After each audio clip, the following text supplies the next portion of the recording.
വണ്ടിപ്പെരിയാറ്റിൽ ഗ്രാമ്പിയാരണക്കൽ മേഖലയിൽ ഭീതി വിതച്ച കടുവ ദൗത്യസംഘത്തിന്റെ വെടിയേറ്റ് ചത്തു. 4 ദിവസം നീണ്ടുനിന്ന ദൗത്യത്തിനൊടുവിലാണ് വളർത്തുമൃഗങ്ങളെ കൊന്ന കടുവയെ വീഴ്ത്തിയത്. ചത്ത കടുവയുടെ ജഡം നാളെ പെരിയാർ കടുവാ സങ്കേതത്തിൽ പോസ്റ്റ്മോർട്ടം ചെയ്യും.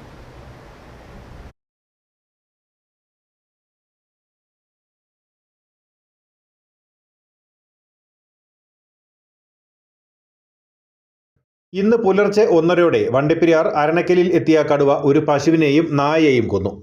നാട്ടുകാർ വിവരമറിയിച്ചതോടെ വനംവകുപ്പ് ഉദ്യോഗസ്ഥരുടെ പരിശോധന. ലയങ്ങളോട് ചേർന്നുള്ള തേയിലക്കാട്ടിൽ ഉദ്യോഗസ്ഥർ കടുവയെ കണ്ടെത്തി.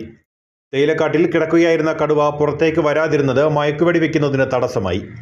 പിന്നാലെ 11 മണിയോടെ ദൗത്യസംഘം തേയിലക്കാട്ടിലേക്ക് ഇറങ്ങി കടുവയെ മയക്കുവെടി വെക്കുകയായിരുന്നു.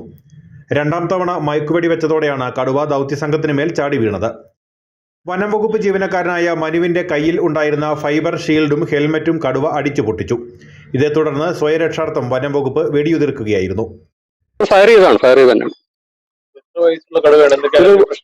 ആരോഗ്യ പ്രശ്നങ്ങൾ ഇതിന്റെ ഇപ്പൊ നിങ്ങൾ കണ്ടു കാണാം. അതിന്റെ കാലിൽ നമ്മൾ ഇന്നാൾ പറഞ്ഞ പോലെ ഇഞ്ചോ വെച്ചിട്ടുണ്ടായതാണ്. കുടുക്ക് കാലിൽ ഇപ്പോഴും ഉണ്ട്. അത് 10 വയസ്സിൽ മുകളിൽ പ്രായമുണ്ട്. കാരണം ഇപ്പോൾ ഏജ് അസോസിയേറ്റ് കഴിഞ്ഞപ്പോൾ കല്ലെല്ലാം ഓൺ ഔട്ടാണ്. അതുകൊണ്ട് ഏജ്ഡ് ആയിട്ടുള്ള കടുവയാണ്.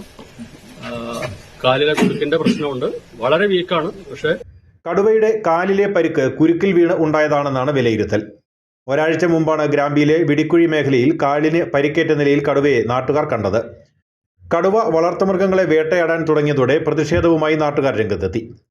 കടുവയെ പിടികൂടാൻ വനംവകുപ്പ് കൂട് സ്ഥാപിക്കുകയും ചെയ്തു. കൂട്ടിൽ കുടുങ്ങാതെ വന്നതും കടുവയുടെ പരിക്കും മുൻനിർത്തി മയക്കുവെടി വയ്ക്കാൻ തീരുമാനിക്കുകയായിരുന്നു. കടുവയെ വനംവകുപ്പ് പിടികൂടിയതോടെ ആശങ്ക ഒഴിഞ്ഞ ആശ്വാസത്തിലാണ് ഗ്രാമ്പിയിലെ ജനങ്ങൾ.